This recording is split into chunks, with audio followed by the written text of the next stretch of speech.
हाँ, तो मेरे 11th के सभी प्यारे स्टूडेंट्स, मैं एक बार पुनः आप सभी का स्वागत करता हूँ।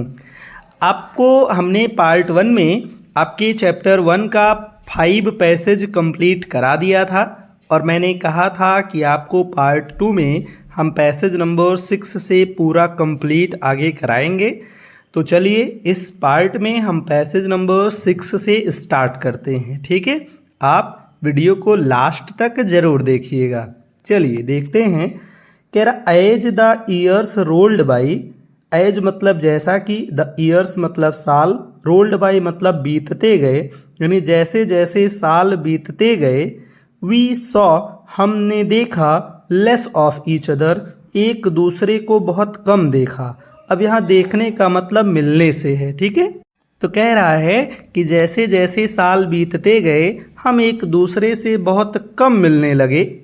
फॉर सम टाइम, फॉर मतलब कुछ, सम टाइम कुछ समय के लिए, सी कंटिन्यूड उन्होंने लगातार या उन्होंने जारी रखा, टू वेक मी अप मुझे जगाना। तो कुछ समय के लिए उन्होंने मुझे जगाना जारी रखा, एंड गेट मी रेडी और मुझे तैयार करना जारी रखा, फॉर स्कूल स्कूल के लिए। यानी जब हम लोग शहर में आए तो कुछ दिनों तक उन्होंने मुझे सुबह में जगाना और स्कूल के लिए तैयार करना जारी रखा।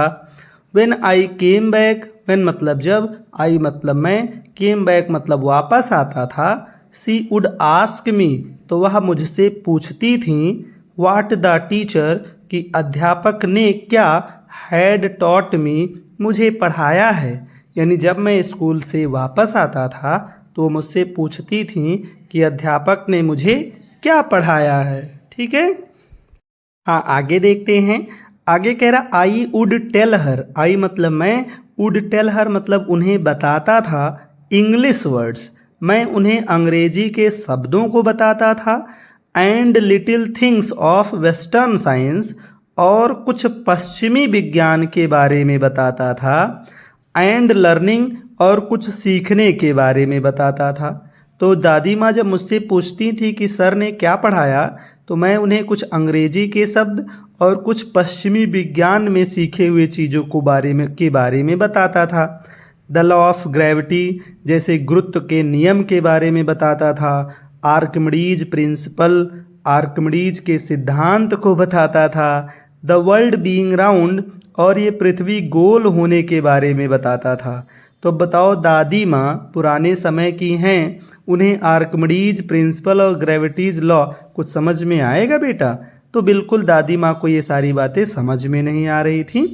तो क्या कह रहा है कि जब दादी माँ मुझसे पूछती थी कि तुम्हें स्कूल में क्या पढ़ाया गया तो मैं उन्हें बताता था कि मुझे कुछ इंग्लिश के शब्द और कुछ पश्चिमी विज्ञान के बारे में बताया गया, जैसे कि गुरुत्व के नियम बताया गया, आर्किमिडीज के सिद्धांत बताया गया और ये पृथ्वी गोल होने के बारे में बताया गया, ठीक है। कह रहा दिस मेड हर अनहैप्पी और यह बात उन्हें निराश कर देती थी, उदास कर देती थी। सी कुड नॉट हेल्प, सी मतलब वह, कुड नॉट मतलब नहीं कर सकती थी, हेल्प मतलब मदद, मी मतलब मेरा, विथ माई लेसन्स मेरे पाठ को करने में, यानी मेरे पाठों को करने में वह मेरी मदद नहीं कर सकती थी। अब पाठों को करने में मतलब मुझे मेरे होमवर्क करने में या मेरे सीखने में अब वह मेरी मदद नहीं कर सकती थी। कैसे करेंगी भाई, उन्हें तो कुछ ये सब आता है ही नहीं, कुछ समझ में नहीं आता, तो कैसे हेल्प करेंगी, ठीक है। तो बेटा लोग आगे देखते हैं। आगे कह रहा सी डिड नॉट बिलीव, सी मतलब वह, डिड नॉट बिलीव मतलब विश्वास नहीं करती थी, इन द थिंग्स उन चीज़ों में, they taught at the English school जो वे मुझे अंग्रेजी स्कूल में पढ़ाते थे, यानी जो वे मुझे इंग्लिश स्कूल में पढ़ाते थे दादी माँ उन सभी चीज़ों पर विश्वास नहीं करती थी। एंड वाज डिस्ट्रेस्ड, डिस्ट्रेस्ड का मतलब होता है दुखी हो जाना, उदास हो जाना, एंड वाज डिस्ट्रेस्ड और वह उदास हो जाती थी, दैट कि देयर वाज नो टीचिंग कि वहाँ पर कोई पढ़ाई नहीं कराई जाती है, अबाउट गॉड भगवान के बारे में, एंड द स्क्रिप्चर्स और धर्म ग्रंथों के बारे में, स्क्रिप्चर्स का मतलब होता है धार्मिक पुस्तकें या धार्मिक ग्रंथ। तो दादी माँ इस बात से उदास हो जाती थी कि वहाँ पर कोई ना तो भगवान के बारे में पढ़ाया जाता है और ना ही धर्म ग्रंथों के बारे में पढ़ाया जाता है। ठीक। वन डे, एक दिन, आई अनाउंस्ड, मैंने उन्हें बताया, क्या बताया, दैट कि we were being given music lessons, कि हमें, भी मतलब हमें, वर बीइंग गिवन दिया जा रहा है, म्यूजिक लेसन्स मतलब संगीत का पाठ, यानी हमें संगीत का पाठ सिखाया जा रहा है। तो एक दिन मैंने दादी को बताया कि हमें संगीत सिखाया जा रहा है। सी वाज वेरी डिस्टर्ब्ड, सी मतलब वह, वाज मतलब थी, वेरी मतलब बहुत, डिस्टर्ब्ड मतलब परेशान, तो वह बहुत परेशान हो गई जब मैंने उन्हें बताया कि हमें म्यूजिक सिखाया जा रहा है, तो वह बहुत ज़्यादा परेशान हो गई। ठीक है। हाँ, तो आगे देखते हैं बेटा। कह रहा टू हर, उनके लिए, म्यूजिक हैड ल्यूड एसोसिएशन, जो संगीत था, ल्यूड का मतलब अशोभनीय, एसोसिएशन, ल्यूड एसोसिएशंस का मतलब होता है अशोभनीय चीज। तो उनके लिए संगीत एक अशोभनीय चीज था। अशोभनीय चीज मतलब जो शोभा ना दे, यानी जो बेकार चीज हो, जो बेकार लोग करते हो, तो उनके हिसाब से जो संगीत था वो एक अशोभनीय चीज था। इट वाज, इट मतलब यह, वाज मतलब था, द मोनोपली, मोनोपली का मतलब होता है एकाधिकार, यानी जिस पर अधिकार एक ही व्यक्ति का हो। तो कह रहे हैं इट वाज द मोनोपली, यह अधिकार था, यह एकाधिकार था, ऑफ हैरलॉट्स, हैरलॉट्स का मतलब होता है वैश्याओं का, तो यह वैश्याओं का एकाधिकार था, एंड बेगर्स, और भिखारियों का अधिकार था। तो यह जो संगीत है यह वैश्याओं और भिखारियों का एकाधिकार है, यानी संगीत पर केवल इन्हीं का अधिकार है दादी माँ के अनुसार। ठीक है। एंड नॉट मेंट, और इसका कुछ भी लेना देना नहीं है, for gentle folk, gentle folk का मतलब सज्जन लोगों से, और इसका सज्जन लोगों से कोई मतलब नहीं है, कोई लेना देना नहीं है। ठीक। यानी जो संगीत है उससे सज्जन लोगों का कोई लेना देना ही नहीं है, ये दादी माँ के कहना था। आगे है, कह रहा सी सेड नथिंग, सी मतलब उन्होंने, सेड मतलब कहा, नथिंग मतलब कुछ भी नहीं, तो उन्होंने कुछ भी नहीं कहा, बट लेकिन, हर साइलेंस, उनकी जो चुप्पी थी, मेंट डिसअप्रूवल, उसका मतलब नाराजगी था, असहमति था। दादी माँ ने कुछ भी नहीं कहा, लेकिन उनकी चुप्पी का मतलब नाराजगी या असहमति था। सी रेयरली, वह बहुत मुश्किल से या कभी कभार, टॉक्ड टू मी, मुझसे बात करती थी, आफ्टर दैट, उसके बाद, यानी जिस दिन मैंने ये बताया कि दादी माँ मेरे स्कूल में संगीत भी सिखाया जा रहा है, उस दिन के बाद वह मुझसे कभी कभार बात करती थी, बाकी दादी माँ मुझसे बतिये करना छोड़ दी। क्या बात करें, बात करती थी तो हम इंग्लिश के बारे में और संगीत के बारे में यकड़म सकड़म बताते थे, तो दादी इससे परेशान हो जाती थी। ठीक है। हाँ, तो चलो बेटा लोग आगे देखते हैं। आगे कह रहा है पैसेज नंबर 7। ठीक है।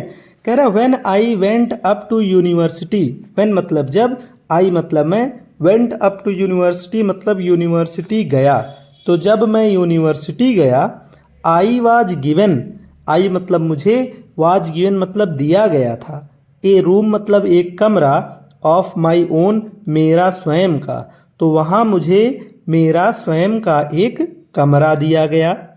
द कॉमन लिंक, जो हमारी साझे की कड़ी थी या जो बीच की कड़ी थी, ऑफ फ्रेंडशिप, दोस्ती का, तो जो दोस्ती के बीच की कड़ी थी, वाज स्नैप्ड, वो टूट गई। स्नैप्ड का मतलब टूट जाना होता है, तो हमारे दोस्ती की जो बीच की कड़ी थी वो टूट गई।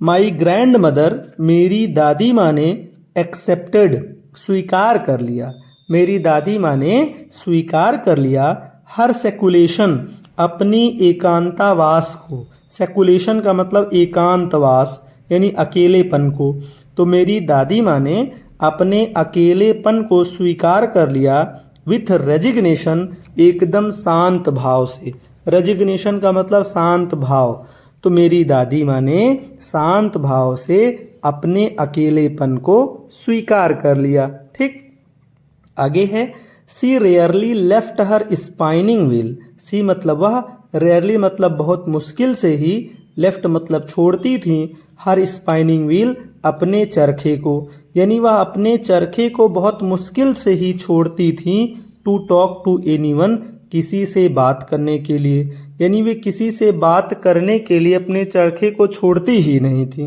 ठीक है, फ्रॉम सनराइज टू सनसेट, यानी सूर्योदय से लेके सूर्यास्त तक, सी सैट वह बैठी रहती थी, बाई हर स्पाइनिंग व्हील अपने चरखे के पास, एंड रिसाइटिंग प्रेयर्स और अपने भजन को गाती रहती थी। रिसाइटिंग का मतलब होता है गुनगुनाना या दोहराना, प्रेयर्स मतलब भजन या प्रार्थना। तो कह रहा वह सूर्योदय से लेकर सूर्यास्त तक अपने चरखे के बगल बैठी रहती थी और अपनी प्रार्थना को गुनगुनाती रहती थी। ठीक है, आगे कह रहा only in the afternoon. Only in the afternoon मतलब केवल दोपहर में ही, सी रिलैक्स्ड वह आराम करती थी, फॉर ए वाइल थोड़े क्षण के लिए, यानी दोपहर में ही केवल वह थोड़े क्षण के लिए आराम करती थी, टू फीड द स्पैरोज गौरैयों को दाना खिलाने के लिए। तो वह दोपहर में केवल दो गौरैयों को दाना खिलाने के लिए थोड़ा आराम करती थी। While she sat in the verandah, यानी जब वो बरामदा में बैठी होती थी, ब्रेकिंग द ब्रेड और रोटियों को तोड़ रही होती थी, इनटू लिटिल बिट्स छोटे छोटे टुकड़ों में, यानी जब वह बरामदा में बैठकर रोटी को छोटे छोटे टुकड़ों में तोड़ रही होती थी, हंड्रेड्स ऑफ लिटिल बर्ड्स तो सैकड़ों छोटी छोटी चिड़ियाँ, कलेक्टेड राउंड हर उनके चारों तरफ इकट्ठा हो जाती थी। तो जब दोपहर में वह बरामदा में बैठकर रोटी को छोटे छोटे टुकड़ों में तोड़ रही होती थी, तो सैकड़ों छोटी छोटी चिड़ियाँ उनके चारों तरफ इकट्ठा हो जाती थी। Creating a veritable bedlam. Veritable bedlam का मतलब होता अत्यधिक शोर, और अत्यधिक शोर करती थी, ऑफ चिरपिंग्स अपनी चहचहाहट से, यानी चहचहाहट से बहुत अत्यधिक शोर करती थी। ठीक है, आगे है कह रहा सम केम, सम मतलब कुछ, केम मतलब आती थी, एंड पर्च्ड ऑन हर लेग्स और उनकी टांगों पर बैठ जाती थी। पर्च्ड का मतलब होता है बैठ जाना, तो कह रहा कुछ आकर उनकी पैरों पर बैठ जाती थी। अदर्स और अन्य ऑन हर शोल्डर्स उनके कंधों पर बैठ जाती थी। सम इवन सैट यहाँ तक कि कुछ बैठ जाती थी, ऑन हर हेड उनके सर पे, तो यहाँ तक कि कुछ चिड़ियाँ उनके सर पे बैठ जाती थी। ठीक है, सी स्माइल्ड वह मुस्कुराती थी, but never should them away. Should का मतलब होता है भगाना, कह रहा सी स्माइल्ड वह मुस्कुराती थी, बट नेवर शूड देम लेकिन कभी भी भगाती नहीं थी, कि नहीं उन चिड़ियों को। तो वह मुस्कुराती थी लेकिन कभी भी उन चिड़ियों को भगाती नहीं थी। इट यूज्ड टू बी यह हुआ करता था, द हैप्पीएस्ट हाफ आवर सबसे खुशहाल आधा घंटा हुआ करता था, ऑफ द डे पूरे दिन का, फॉर हर उनके लिए। तो यह उनके लिए पूरे दिन का सबसे खुशहाल आधा घंटा हुआ करता था। ठीक है, आगे देखते हैं पैसेज नंबर 8 क्या कह रहा है। कह रहा व्हेन आई डिसाइडेड, व्हेन मतलब जब, आई मतलब मैंने, डिसाइडेड मतलब निर्णय लिया, टू गो जाने का, अब्रॉड मतलब विदेश, फॉर फर्दर स्टडीज, फर्दर का मतलब होता आगे की, स्टडीज मतलब पढ़ाई के लिए। तो कह रहा जब मैंने आगे की पढ़ाई के लिए विदेश जाने का निर्णय लिया, आई वाज श्योर, आई मतलब मैं, वाज मतलब था, श्योर मतलब निश्चिंत था, यानी मैं एकदम, मुझे एकदम से पता था, माई ग्रैंड मदर कि मेरी दादी माँ वुड बी अपसेट थोड़ी परेशान हो जाएंगी। यानी जब मैंने विदेश जाने के लिए अपने आगे की पढ़ाई के लिए विदेश जाने का निर्णय लिया तो मुझे पता था कि मेरी दादी माँ थोड़ा अपसेट हो जाएंगी, थोड़ा परेशान हो जाएंगी। आई वुड बी अवे, आई मतलब मैं, वुड बी अवे मतलब जा रहा था, फॉर 5 ईयर्स 5 वर्षों के लिए, तो मैं विदेश 5 वर्षों के लिए जा रहा था। एंड एट हर एज, और उनके उस उम्र में, वन कुड नेवर टेल, कोई कुछ भी नहीं कह सकता था, यानी कोई कुछ कह नहीं सकता था जो अवस्था उनकी आ गई थी कि कब उनके साथ क्या हो जाएगा। तो कह रहा मैं 5 वर्षों के लिए जा रहा था और उनकी उस उम्र में कोई कुछ भी नहीं बता सकता था, कोई कुछ भी नहीं कह सकता था। बट लेकिन माई ग्रैंड मदर कुड, लेकिन मेरी दादी माँ ही केवल कुछ बता सकती थी या कुछ कह सकती थी। अब कुछ कहना या बताना यहाँ पे क्या है कि दादी माँ की जो अवस्था थी उसमें कोई ये नहीं कह सकता था कि दादी माँ कितने दिनों तक रहेंगी या उनके साथ कब क्या हो जाएगा। ये बात केवल दादी माँ को ही पता था। ठीक है। She was not even sentimental, she मतलब वह, वाज मतलब थी, नॉट मतलब नहीं, इवन मतलब यहाँ तक कि, सेंटिमेंटल मतलब भावुक। दादी जी यहाँ तक कि भावुक भी नहीं थी, एकदम शांत थी बेचारी। आगे है सी केम टू लीव मी, सी मतलब वह, केम टू मतलब आई, टू लीव मी मुझे छोड़ने आई, at the railway station, railway station पर, तो वह मुझे रेलवे स्टेशन पर छोड़ने आई। बट लेकिन डिड नॉट टॉक, लेकिन उन्होंने बातचीत नहीं किया, और या सो एनी इमोशन, या उन्होंने किसी प्रकार का भाव नहीं दिखाया। मीन्स उनके चेहरे पर कोई एक्सप्रेशन नहीं था, तो ना तो उन्होंने कोई एक्सप्रेशन व्यक्त किया और ना ही उन्होंने मुझसे कोई बातचीत की।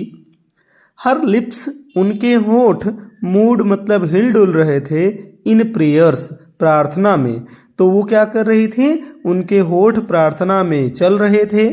हर माइंड, उनका दिमाग, वाज लॉस्ट खोया हुआ था, इन प्रेयर प्रार्थना में, उनका दिमाग प्रार्थना में एकदम खोया हुआ था।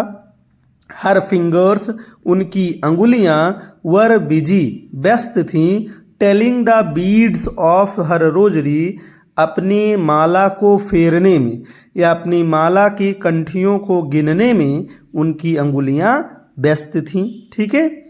तो साइलेंटली चुपचाप, सी किस्ड उन्होंने चूमा, माई फोरहेड मेरे माथे को, चुपचाप उन्होंने मेरे माथे को चूमा।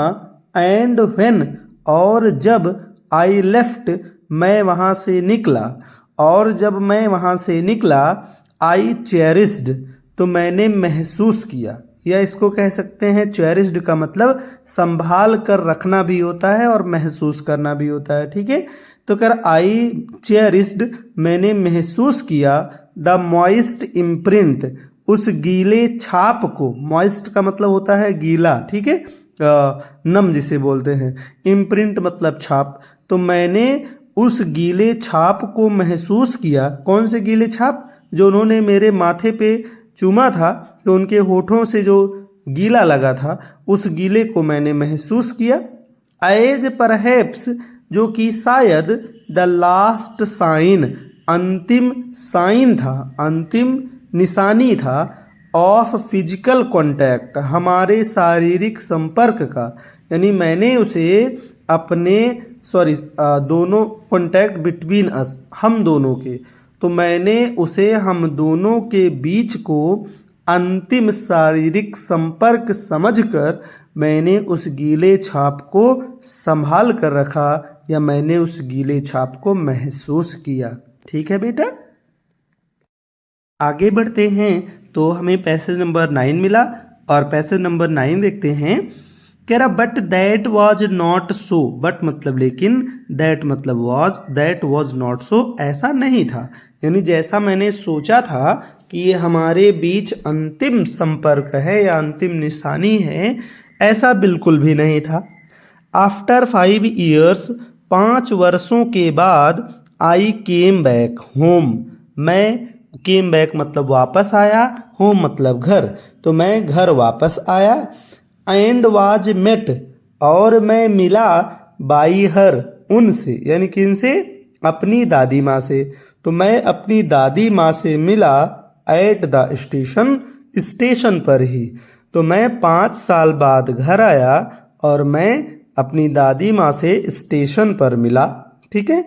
सी डिड नॉट लुक, सी मतलब वह, डिड नॉट लुक मतलब नहीं दिखाई दे रही थी, ए डे ओल्डर एक भी दिन अधिक बूढ़ी नहीं दिखाई दे रही थी। तो जो दादी थी वह एक भी दिन और अधिक बूढ़ी नहीं दिखाई दे रही थी, यानी जैसे जब वो गया था जैसे दादी थी बिल्कुल वैसी ही दिखाई दे रही थी। ठीक। सी स्टिल हैड नो टाइम, सी मतलब उनके, स्टिल मतलब अभी भी, हैड नो टाइम मतलब समय नहीं था, उनके पास अभी भी समय नहीं था, फॉरवर्ड्स शब्दों के लिए। अब शब्दों के लिए का मतलब बातचीत करने के लिए, तो उनके पास अभी भी बातचीत करने के लिए समय नहीं था। ठीक है। हाँ, आगे देखते हैं।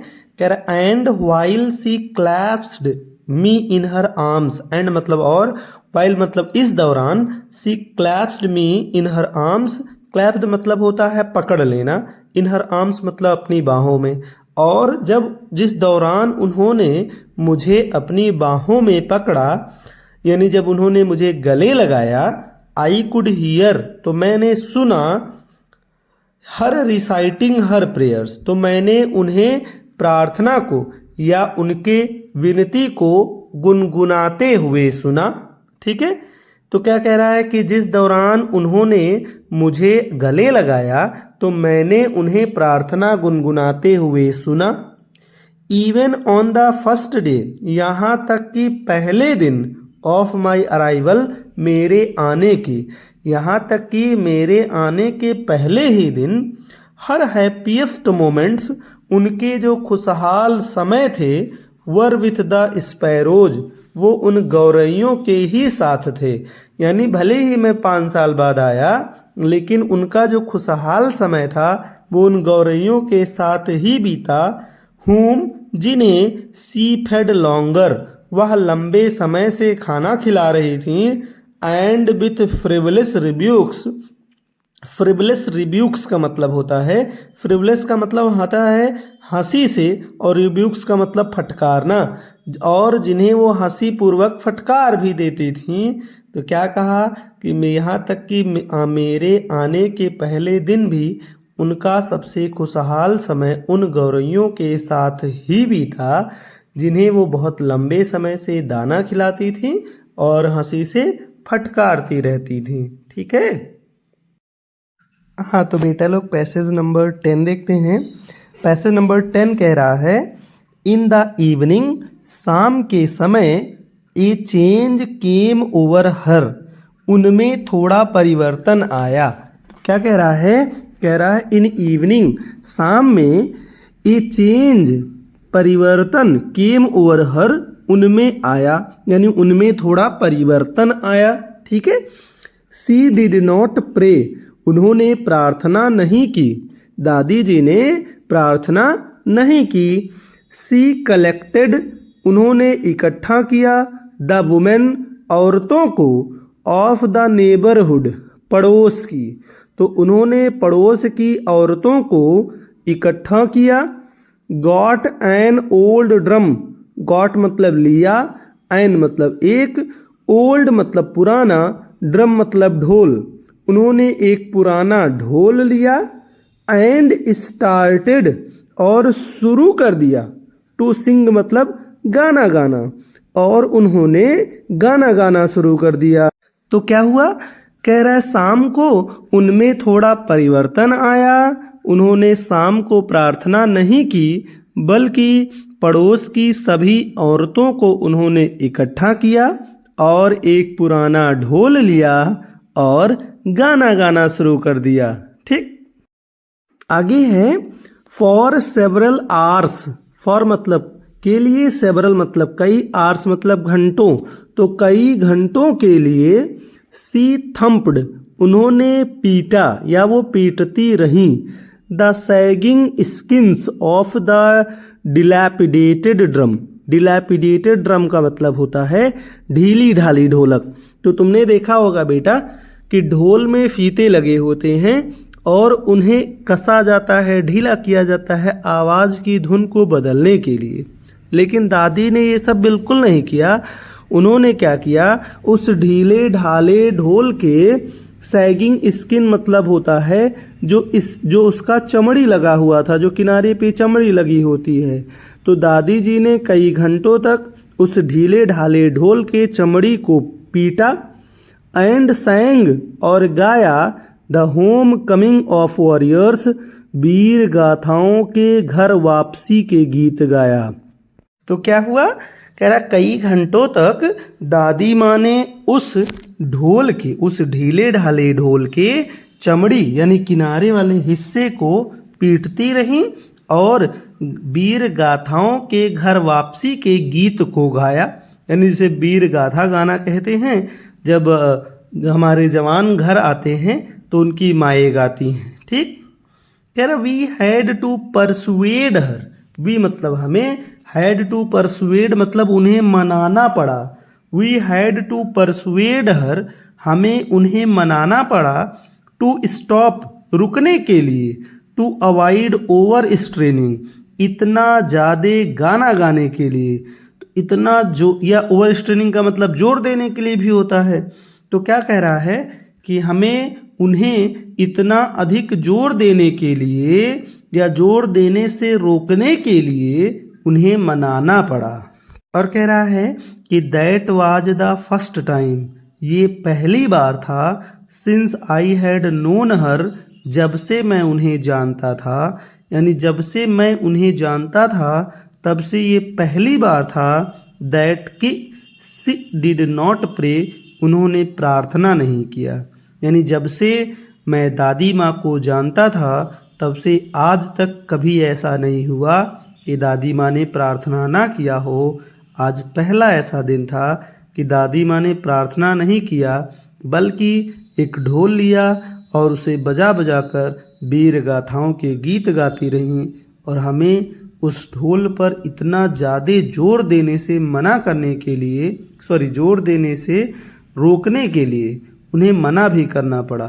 ठीक, बढ़ते हैं बेटा, पैसेज नंबर 11 कह रहा है द नेक्स्ट मॉर्निंग, अगली सुबह। नेक्स्ट मॉर्निंग का मतलब अगली सुबह। सी वाज टेकन इल, वह बीमार हो गई। तो अगली सुबह वह बीमार हो गई। It was a mild fever, यह हल्का बुखार था। माइल्ड मतलब हल्का, फीवर मतलब बुखार।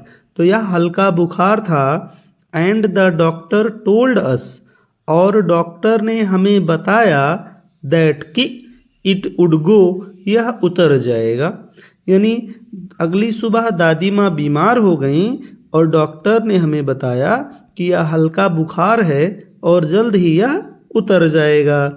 बट लेकिन माई ग्रैंड मदर, मेरी दादी माँ, थॉट डिफरेंटली, उन्होंने विचार अलग से किया या उन्होंने अलग विचार किया। अलग विचार का मतलब उन्होंने इससे हट के कुछ सोचा। क्या सोचा, कह रहा सी टोल्ड अस, उन्होंने हमें बताया, यानी दादी माँ ने हमें बताया दैट कि हर एंड वॉज नियर, कि उनका अंत निकट है। यानी दादी माँ ने हमें बताया कि उनका अंत निकट है। सी सेड दैट, उन्होंने कहा, since only a few hours before, यानी कुछ घंटों पहले, केवल कुछ ही घंटों पहले उन्होंने हमसे कहा, before the close of the last chapter of her life, यानी उनके जीवन के अंतिम समय में, समय से कुछ घंटे पहले ही उन्होंने हमसे कहा, she had omitted to pray, कि वह प्रार्थना करना, ओमिटेड का मतलब भूल गई हैं, कि वह प्रार्थना करना भूल गई हैं। She was not going to waste, she मतलब वह, वाज मतलब थी, नॉट गोइंग मतलब नहीं करने वाली थी, टू वेस्ट मतलब बर्बाद, एनी मोर टाइम, और अधिक समय टॉकिंग टू अस, हमसे बातचीत करके। तो वह हमसे बातचीत करके अपना और अधिक समय बर्बाद नहीं करने वाली थी।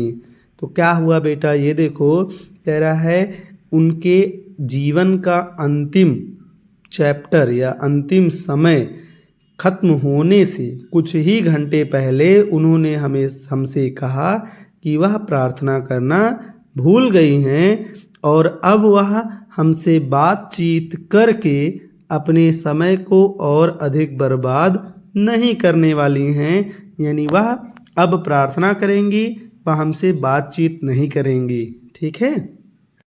मैसेज नंबर 12 देखते हैं। कह रहा वी प्रोटेस्टेड, हमने विरोध किया। किस बात का? वो जो दादी प्रार्थना करने जा रही थी उस बात का हमने विरोध किया। बट लेकिन सी इग्नोर्ड, उन्होंने नज़रअंदाज कर दिया आवर प्रोटेस्ट, हमारे विरोध का। लेकिन उन्होंने हमारी विरोध को नज़रअंदाज कर दिया। सी ले पीसफुली, सी मतलब वह, ले मतलब लेट गई, पीसफुली मतलब शांतिपूर्वक, इन बेड बिस्तर पे। तो वह बिस्तर पे शांतिपूर्वक लेट गई। प्रेइंग प्रार्थना करने लगी। एंड टेलिंग हर बीड्स और अपने माला को फेरने लगी। तो वह शांतिपूर्वक बिस्तर पर लेट गई, प्रार्थना करने लगी और अपने माला को फेरने लगी। ठीक।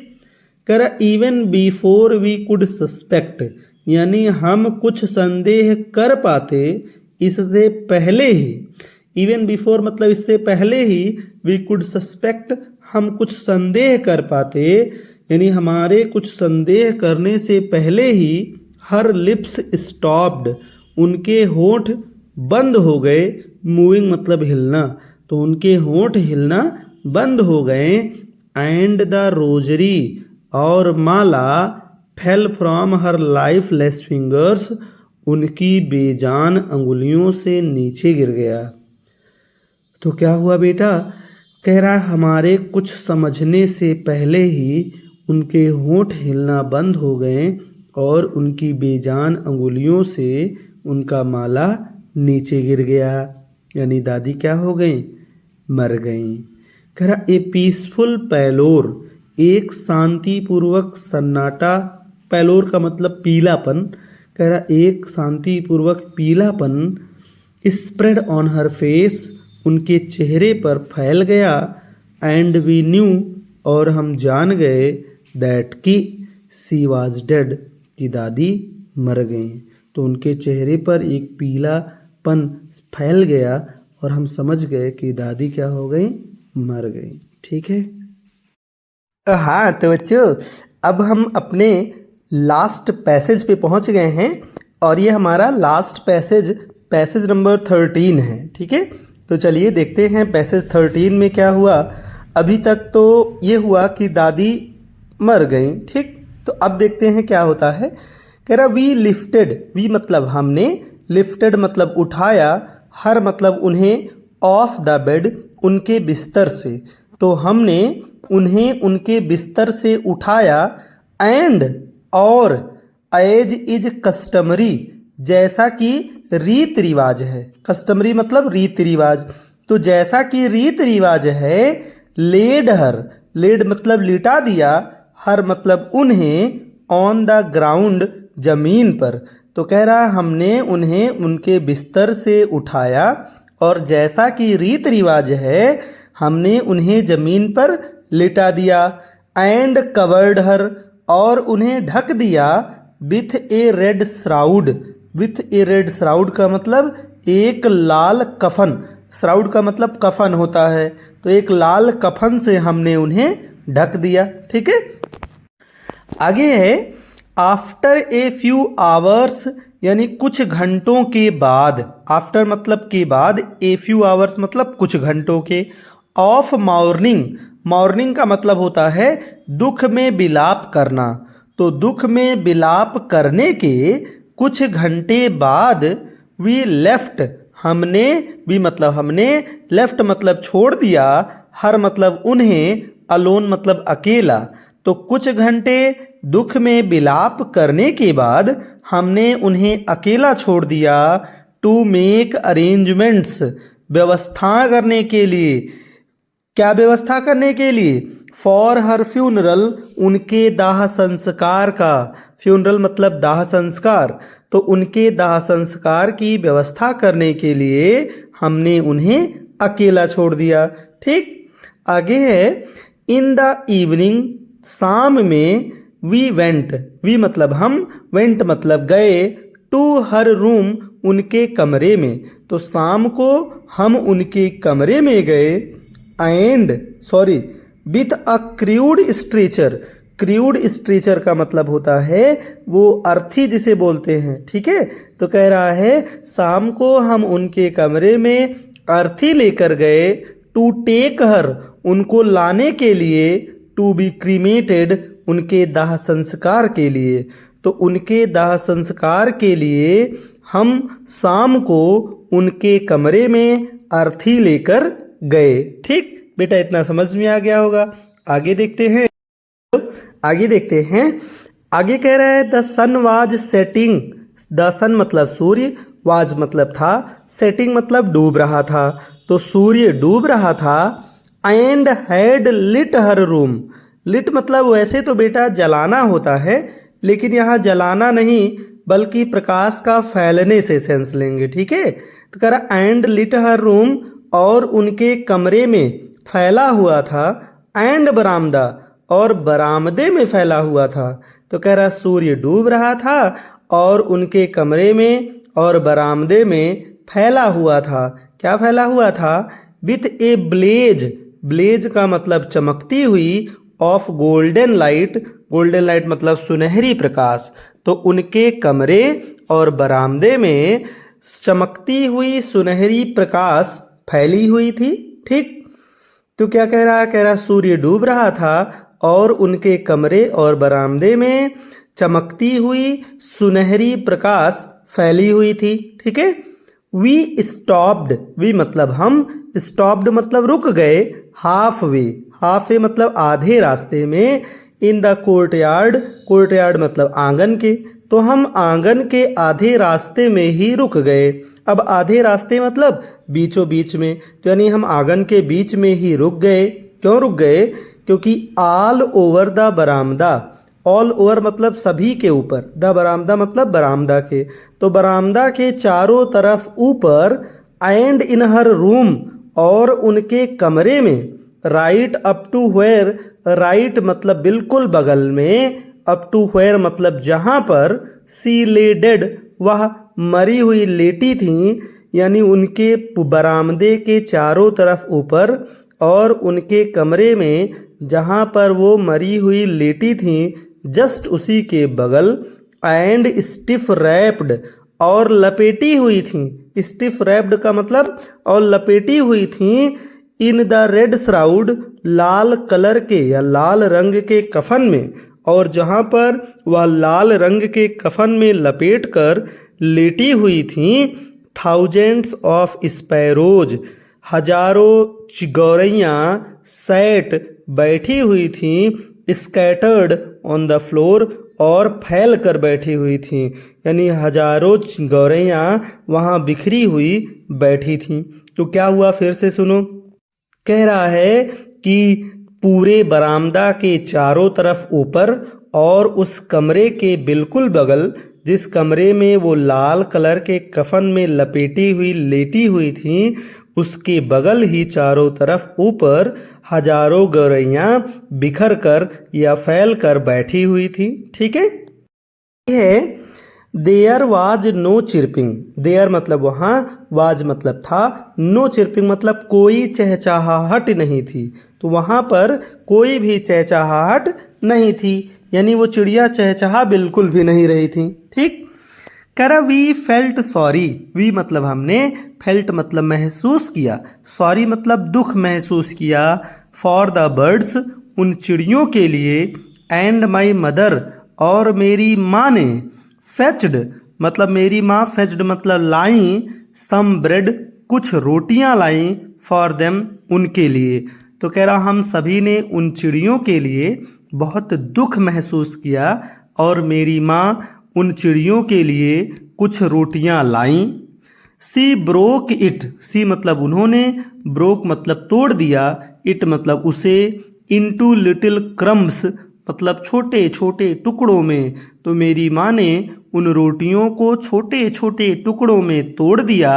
द वे, जिस तरीके से, दावे मतलब जिस तरीके से, माई ग्रैंड मदर मेरी दादी माँ यूज्ड टू किया करती थी। तो जिस तरीके से मेरी दादी माँ किया करती थी उसी तरीके से मेरी माँ ने भी उन रोटियों को छोटे छोटे टुकड़ों में तोड़ दिया। एंड थ्रू और फेंक दिया, इट मतलब उन्हें, टू देम मतलब उनके सामने, और उनके पास उन रोटी के टुकड़ों को फेंक दिया। ठीक है, तो बच्चों आज हमारे इस चैप्टर का अब ये लास्ट स्लाइड है, इसके बाद हमारा चैप्टर अब फिनिश होने जा रहा है। तो अगर आपको वीडियो अच्छा लगा होगा तो वीडियो को लाइक कीजिएगा और अपने मैक्सिमम दोस्तों से शेयर कीजिएगा। ठीक है, चलिए लास्ट स्लाइड देखते हैं। कर द स्पैरोज मतलब गौरैयों ने, took no notice, took no notice का मतलब कोई भी ध्यान नहीं दिया, ऑफ द ब्रेड उस रोटी पर।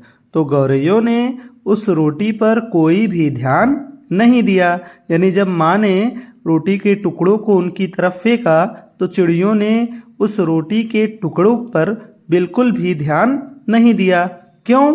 क्योंकि वे सब बहुत ज़्यादा दुखी थीं। ठीक है, कह रहा व्हेन वी कैरीड, व्हेन मतलब जब, वी मतलब हम, कैरीड मतलब ले गए, my grandmother's corpse off, corpse मतलब लाश होता है, ये बात ध्यान रखिएगा।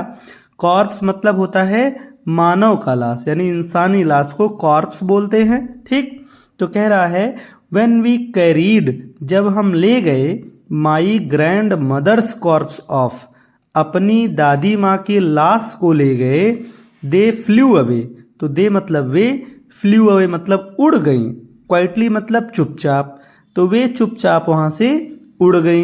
यानी जब हम दादी माँ की लाश को वहाँ से ले गए तो वे चुपचाप वहाँ से उड़ गई। ठीक, नेक्स्ट मॉर्निंग अगली सुबह, द स्वीपर, स्वीपर मतलब झाड़ू लगाने वाला या सफाई करने वाला, तो द स्वीपर यानी सफाई करने वाला, स्वेप्ट झाड़ू लगाया, द ब्रेड उन रोटी के टुकड़ों को, द ब्रेड क्रम्स उन रोटी के टुकड़ों को झाड़ू लगा दिया, इनटू द डस्टबिन और कहाँ डाल दिया, कूड़ेदान में डाल दिया।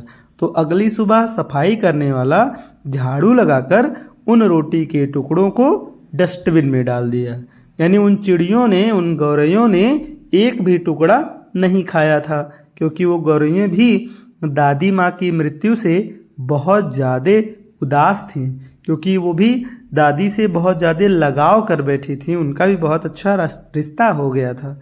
ठीक है, तो अब ये चैप्टर फिनिश होता है। ठीक, मिलते हैं अगले चैप्टर में।